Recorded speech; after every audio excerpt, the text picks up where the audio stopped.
Guys, nandito tayo, Jollibee. So, kasama natin si Ace Maglalang, mga idol. So, best point guard sa team ko. So, syempre, isa sa mga best point guard natin at sa dito San Pablo. So, meron tong racket eh. So, ayan. Pakihawak nga ako, istulungan mo ako. So, naglilinis siya ng mga sapatos. Ayan, meron tayo dito ang dalawang sapatos. Ayun. At saka, itong isa. Ayan. So, sayang naman kasi kung itatapon natin, mahal din itong mga to, di ba? So, Kuis, bukod sa linis sa sapatos, nagbebenta ka rin, di ba? Opo, actually sideline yan. Mga sideline, no? So, anong gagawin mo dito sa sapatos ko, idol? Bali, deep clean po natin siya para Deep clean. bumalik yung parang brand new na Brand new. Itong dilaw na to, kayang-kaya to, di ba? Oo, baliwala Ayan, yan. baliwala yan, no? So, ngayon, magkano? Hindi, lagay ko na lang pala dito. Oo, lagay Send ko. mo sa akin yung para makita nyo kung magkano yung offer ni Ace Maglalang. Yeah. PM ka lang sa page, no? Opo, Tapos, personal. Personal. Tapos, meet somewhere na lang. Katulad nito, nag-meet kami dito sa Jollibee. Tapos, mga ilang araw? Actually, 2 to 3 days lang 2 to 3 days Tapos, lang. nag-offer din po ako ng pick up or deliver kapag Pick up. pwede So, kahit din. sa bahay nila, pipick upin. Oh, tas, yun. if dito lang sa bayan, Malapit lang bayan ng dito sa San bayan. Pablo, Yun.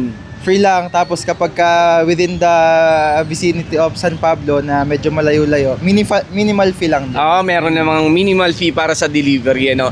So, yun guys. Ito, nakakatuwa kasi magaling na basketballista pa maglilinis sa sapatos nyo, no? So, yun. Ikaw lang bahala dito, Ace, sa dalawa natin sapatos. Maraming salamat sa iyo, ha? Salamat po. Thank you. So, yun, guys. Abangan nyo yung continuation nitong video na to para pakita natin yung bago. Opo. Parang bago, no? Oo, parang so, bago. Yun. So, yun. Thank you.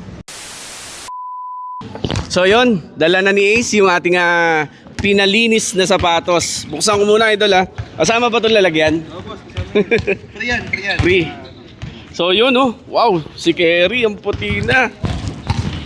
Ay, ang ongos, oh. Guys, oh. Lapit mo. Yan, no? Yan, oh. Pakita natin yung picture ng before and after. May sinandya siya dyan. Kasi ito yung isa. Yun, oh. Yan. Ace Maglalang, message nyo lang siya kung gusto nyong magpalinis ng sapatos, mga idol. So, send mo sa akin yung price list Okay. para makita din nila, no? So, yun. Ganito. Ikaw ba talaga tumira na ito? Oo naman. Ano yan? So, yun. Invite mo sila na magpalinis at saka bumili ng sapatos mo. Yan. Ayun, so sa shoe cleaning business ko po, like nyo lang yung 40-100 shoe cleaning services or Yun. Ito yun. PM nyo lang ako sa Ace York Maglalang sa private profile ko. Yun. So, yun. Thank you, Ace. Thank you po. Thank you.